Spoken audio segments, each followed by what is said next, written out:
स्वामीनारायण। श्री स्वामीनारायण गुरुकुल राजकोट संस्थान संचालित Shri Gyanbag Gurukul Junagadh. Shri Gyanbag Gurukul Junagadh GSEB online education में आप सबनु स्वागत है। Hi friends, this is Vishal Vibhakar and I am back with the practice exercise of tenses. आज आपणे एक टेन्स ने बीजा टेन्स में केवी रीते कन्वर्ट थाय अने इंग्लिश अने गुजराती में वाक्यों केवी रीते बनशे एनी प्रेक्टिस करीशुं। Till now we learn 6 tenses, that is simple present tense, simple past tense, simple future tense, continuous present tense, continuous past tense and continuous future tense. तो आज आपणे एनी एक एक्सरसाइज करीशुं। As you can see on the board एक sentence अहींया लखेलुं छे, मारी बहन एक वार्तानी चोपड़ी वाँचे छे। तो तमारे वाक्यने जोई अने एनो काळ ओळखवानो छे। You need to identify the tense after reading the sentence.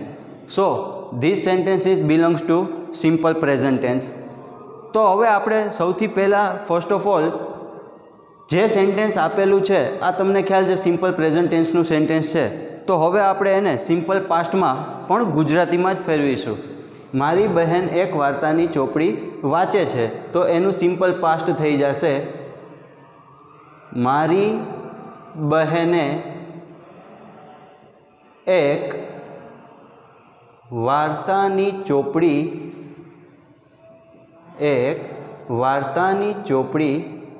वाँची। हवे एनु ज आपणे सिंपल फ्यूचर टेन्स बनावीए तो सिंपल फ्यूचर टेन्स बनी जाशे मारी बहन एक वार्तानी चोपड़ी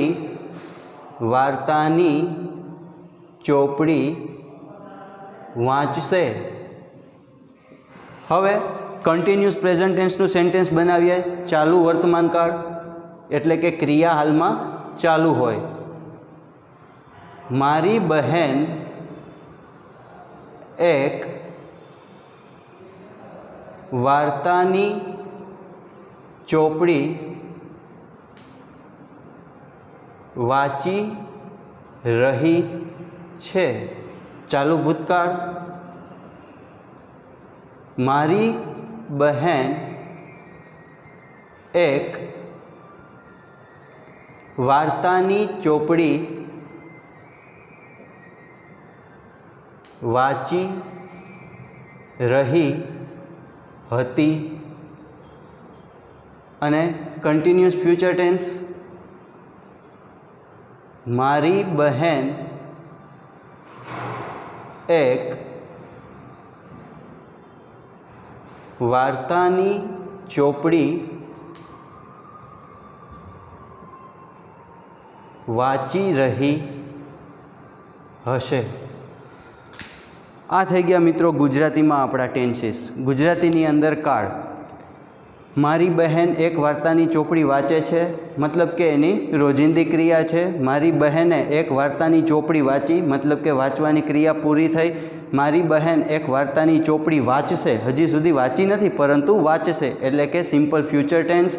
मारी बहन एक वार्तानी चोपड़ी वाँची रही छे अत्यारे एटले के कंटीन्यूअस प्रेजेंट टेन्स। मारी बहन एक वार्तानी चोपड़ी वाँची रही हती कंटीन्यूअस पास्ट टेन्स। अने मारी बहन एक वार्तानी चोपड़ी वाँची रही हशे इन फ्यूचर। तो ए थयुं कंटीन्यूअस फ्यूचर टेन्स। तो हवे आपणे एने इंग्लिश में कन्वर्ट करीए मित्रों। First of all first sentence is belongs to simple present tense. Subject is third person singular. Subject जे छे ए त्रीजो पुरुष एक वचन छे एटले आपणे वर्बनी अंदर SKES मूकीशुं। तो सेंटेन्स केवी रीते बनशे मित्रों? सबथी पहला आपणे मूकीए सब्जेक्ट माय सिस्टर, त्यारबाद वर्ब छे वाँचवू। वाँचवू छे क्रिया छे तो एमां आपणा फर्स्ट रूल प्रमाणे थई जशे S reads. My sister reads शुं वाँचे छे? एक वार्तानी चोपड़ी एटले के a story book. My sister reads a story book. Simple past में कन्वर्ट करिए। First of all subject my sister, त्यारबाद वर्बનું સેકન્ડ ફોર્મ એટલે કે રીડનું સેકન્ડ ફોર્મ થઈ જશે। સ્પેલિંગ એ જ રહેશે પણ એને આપણે કઈ રીતે વાંચીશું, એનું પ્રોનાઉન્સિએશન કઈ રીતના થશે? Red. My sister read a story book. ત્યારબાદ સિમ્પલ ફ્યુચર ટેન્સ આવે છે. તો સિમ્પલ ફ્યુચર ટેન્સની અંદર હંમેશા ક્રિયાપદનું મૂળ રૂપ મૂકવાનું અને વિલ અથવા શેલનો યુઝ કરવાનો છે. તો આમાં આપણે યુઝ કરીશું વિલનો. માય સિસ્ટર વિલ, ક્રિયાપદનું મૂળ રૂપ read. My sister will read a story book. ત્યારબાદ કન્ટિન્યુઅસ પ્રેઝન્ટ ટેન્સ એટલે કે એમ ઇઝ આર પ્લસ V4 એટલે કે આઈએનજી વાળું રૂપ ક્રિયાપદનું. તો એમાં થઈ જશે માય સિસ્ટર. માય સિસ્ટર આપેલું છે તો એની સાથે એમ ઇઝ આરમાંથી આવશે ઇઝ. માય સિસ્ટર ઇઝ રીડનું આઈએનજી વાળું રૂપ એટલે થઈ જશે reading. My sister is reading a story book. ત્યારબાદ continuous past tense was were plus V4. My sister એક વચન છે એટલા માટે આવશે વોઝ. V4 રીડનું થઈ જશે reading. My sister was reading a story book. ત્યારબાદ continuous future tense will be shall be plus V4. તો અહીંયા થઈ જશે my sister will be reading a story book. My sister will be reading a story book. તો આવી રીતે મિત્રો આપણે એક ટેન્સમાંથી બીજા ટેન્સની અંદર સેન્ટેન્સને કન્વર્ટ કરી શકીએ છીએ. જુઓ, first of all simple present tense my sister reads a story book. Simple past tense my sister read a story book. Simple future tense my sister will read a story book. Continuous present tense my sister is reading a storybook. Continuous past tense my sister was reading a storybook. And at last continuous future tense my sister will be reading a storybook. By this way we can make sentences. એક બીજું example જોઈએ, એ આપણે લઈએ negative એટલે કે નકાર વાક્ય.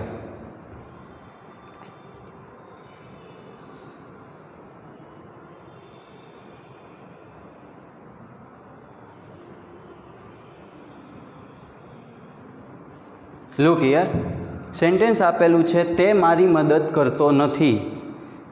હવે આ કયા ટેન્સનું છે? સૌથી પહેલાં જો તમને મિત્રો આવી રીતના ખબર ન પડે તો તમારે સેન્ટેન્સને અફર્મેટિવ કરી નાખવાનું. અફર્મેટિવ એટલે કે વિધાન વાક્ય. તો એ થઈ જશે તે મારી મદદ કરે છે. It means this sentence belongs to simple present tense. તો આ સિમ્પલ પ્રેઝન્ટ ટેન્સનું નકાર વાક્ય છે. તો હવે આપણે એને સિમ્પલ પાસ્ટના નકાર વાક્યમાં ફેરવીએ તો વાક્ય કેમ બની જશે? તેણે મારી મદદ ન કરી અથવા કરી નહીં. Simple future tense negative sentence simple future tense negative sentence.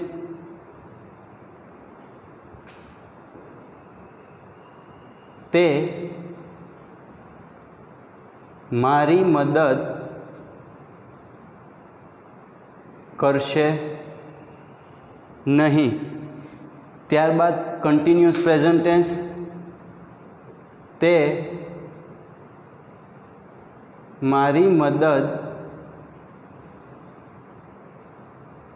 કરી રહ્યો નથી. કન્ટિન્યુઅસ પાસ્ટ ટેન્સ તે મારી મદદ કરી રહ્યો ન હતો. એન્ડ કન્ટિન્યુઅસ ફ્યુચર ટેન્સ તે મારી મદદ કરી રહ્યો હશે નહીં. તો આ થયા નેગેટિવ સેન્ટેન્સ. આપણે પહેલું અફર્મેટિવ સેન્ટેન્સ જોયું, ત્યારબાદ હવે નેગેટિવ સેન્ટેન્સ. तो સૌથી પહેલું છે એ સિમ્પલ પ્રેઝન્ટ ટેન્સનું છે નેગેટિવ સેન્ટેન્સ. તો simple present if the sentence belongs to simple present tense and if it is negative or interrogative, at that time we use do or does as a helping verb, and when we are going to use do or does as a helping verb, at that time we put the original form of verb. તો આપણે આમાં do કે does નો ઉપયોગ કરીશું. તો subject ઉપર depend છે. Subject છે he, તો he સાથે આવશે, he છે એ થર્ડ પર્સન સિંગ્યુલર છે એટલે એની સાથે આવશે does not. he doesn't, હવે do કે does આવી જાય સહાયકારક ક્રિયાપદ તરીકે, ત્યારે ક્રિયાપદનું મૂળ રૂપ he doesn't help me, તે મારી મદદ કરતો નથી. ક્રિયાપદનું મૂળ રૂપ he doesn't help me. હવે સિમ્પલ પાસ્ટની અંદર આપણે એક જ સહાયકારક ક્રિયાપદ આવશે નકાર અને પ્રશ્નાર્થ વાક્યમાં, અને તે છે did. તો અહીંયા થઈ જશે he didn't, હવે did આવી ગયું એટલે ક્રિયાપદનું મૂળ રૂપ he didn't help me. Simple future tense, તો એમાં આપણે રહેશું he will not અથવા તો won't help me, તે મારી મદદ કરશે નહીં. he will not અથવા તો won't help me, તે મારી મદદ કરી રહ્યો નથી. Am is are plus not plus V4, તો અહીંયા થઈ જશે he છે એટલે તેની સાથે આવશે is. he is not ક્રિયાપદનું ચોથું રૂપ એટલે કે હેલ્પનું થઈ જશે helping. he is not helping me. અહીંયા થઈ જશે he છે એ સિંગ્યુલર છે તો એની સાથે આવશે was. he was not helping me. And friends, I told you in my last lecture, જ્યારે કન્ટિન્યુઅસ ફ્યુચર ટેન્સનું નેગેટિવ કે ઇન્ટરોગેટિવ સેન્ટેન્સ હોય ત્યારે વિલ બી સાથે આવશે નહીં. જો નકાર વાક્ય હોય તો વિલ અને બીની વચ્ચે નોટ આવી જશે તો વાક્ય બની જશે he will not be helping me. he will not be helping me. તો આવી રીતે આપણે નકાર વાક્યને બીજા ટેન્सेसની અંદર કન્વર્ટ કરી શકીએ. જુઓ, તે મારી મદદ કરતો નથી, he doesn't help me, તેણે મારી મદદ ન કરી અથવા કરી નહીં તો he didn't help me, તે મારી મદદ કરશે નહીં he will not help me, તે મારી મદદ કરી રહ્યો નથી he is not helping me, તે મારી મદદ કરી રહ્યો ન હતો he was not helping me, તે મારી મદદ કરી રહ્યો હશે નહીં he will not be helping me. આવી રીતે આપણે નેગેટિવ સેન્ટેન્સને બનાવી શકીએ. તો ત્યારબાદ આપણે એક ઇન્ટરોગેટિવ સેન્ટેન્સ પણ જોઈ લઈએ કે ઇન્ટરોગેટિવ સેન્ટેન્સને આપણે બીજા ટેન્સીસમાં કેવી રીતે કન્વર્ટ કરી શકીએ.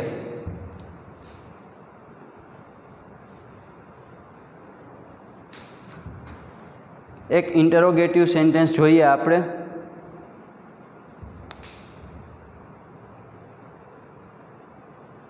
શું રવિ મને સહકાર આપે છે? શું રવિ મને સહકાર આપે છે? Simple present tense interrogative sentence. હવે આપણે આને સિમ્પલ પાસ્ટમાં કન્વર્ટ કરીએ. શું રવિએ મને સહકાર આપ્યો? શું રવિએ મને સહકાર આપ્યો? હવે સિમ્પલ ફ્યુચર ટેન્સમાં કન્વર્ટ કરીએ. શું રવિ મને સહકાર આપશે? હવે કન્ટિન્યુઅસ પ્રેઝન્ટ ટેન્સની અંદર શું રવિ મને સહકાર આપી રહ્યો છે?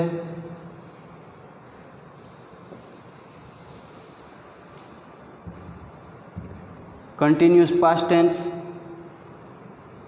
શું રવિ મને સહકાર આપી રહ્યો હતો? અને કન્ટિન્યુઅસ ફ્યુચર ટેન્સ. શું રવિ મને સહકાર આપી રહ્યો હશે? તો મિત્રો આ થયા આપણા ઇન્ટરોગેટિવ સેન્ટેન્સ. હવે આને આપણે ટેન્સીસમાં ઇંગ્લિશમાં કન્વર્ટ કરીએ. તો સૌથી પહેલું છે, હવે બધા ઇન્ટરોગેટિવ સેન્ટેન્સ છે ઇટ મીન્સ કે હેલ્પિંગ વર્બ છે એ બધાની અંદર પહેલાં આવી જશે. તો પહેલું સિમ્પલ પ્રેઝન્ટ ટેન્સ છે, સબ્જેક્ટ છે third person singular Ravi. Ravi is third person singular, that's why we ask the question with the helping verb does. ડઝથી આપણે ક્વેશ્ચન પૂછીશું. તો ડઝ રવિ સહકાર આપવો, ક્રિયાપદ સહકાર આપવો, cooperate. Does Ravi cooperate me? Does Ravi cooperate me? શું રવિ મને સહકાર આપે છે? ત્યારબાદ સિમ્પલ પાસ્ટનું ઇન્ટરોગેટિવ સેન્ટેન્સ, તો અહીંયા યુઝ કરીશું આપણે did Ravi cooperate me. Next simple future tense, will Ravi cooperate me. ત્યારબાદ continuous present tense am is are plus V4. તો અહીંયા થઈ જશે રવિ છે એ સિંગ્યુલર છે એટલે આપણે ક્વેશ્ચન પૂછીશું ઇઝથી. ઇઝ રવિ, હવે કોઓપરેટનું ફોર્થ ફોર્મ એટલે કે cooperating. Is Ravi cooperating me. Continuous past tense, Ravi singular છે તો અહીંયા આપણે વોઝનો યુઝ કરીશું. Was Ravi cooperating me. And continuous future tense, તો એમાં થઈ જશે વિલ, ત્યારબાદ સબ્જેક્ટ એટલે કે રવિ, ત્યારબાદ બી. વિલ અને બીની વચ્ચે સબ્જેક્ટ આવી જશે. વિલ રવિ બી કોઓપરેટિંગ મી. શું રવિ મને સહકાર આપી રહ્યો હશે? તો આવી રીતે આપણે ઇન્ટરોગેટિવ સેન્ટેન્સ બનાવી શકીએ. Does Ravi cooperate me, simple present tense. Did Ravi cooperate me, simple past tense. Will Ravi cooperate me, simple future tense. Is Ravi cooperating me, continuous present tense. Was Ravi cooperating me, continuous past tense. And will Ravi be cooperating me, continuous future tense. So friends, by this way we can convert a sentence into the different tenses. આપણે અલગ અલગ ટેન્સીસની અંદર એક સેન્ટેન્સને convert કરી શકીએ છીએ. I hope કે આજની આ જે એક્સરસાઇઝ છે એ તમને સમજમાં આવી હશે. અને એક ખાસ વાત છે કે જ્યાં સુધી તમે આવી રીતે પ્રેક્ટિસ નહીં કરો એક કાળમાંથી બીજા કાળમાં વાક્યોને ફેરવવાની, ત્યાં સુધી કાળ જે છે એ અત્યારે હાલ પૂરતા તમને સમજાઈ જશે. પરંતુ જો પ્રેક્ટિસ નહીં કરો તો પ્રેક્ટિસ વગર આ એક્સરસાઇઝ પણ નકામી છે. સો આઈ હોપ દેટ તમે સારી પ્રેક્ટિસ કરશો અને કાળ આવડી જશે ત્યારબાદ આગળનું જે ગ્રામર છે એ ગ્રામર પણ ઇઝીલી તમે સમજી શકશો. I hope you like the video. Good bye. જય સ્વામિનારાયણ.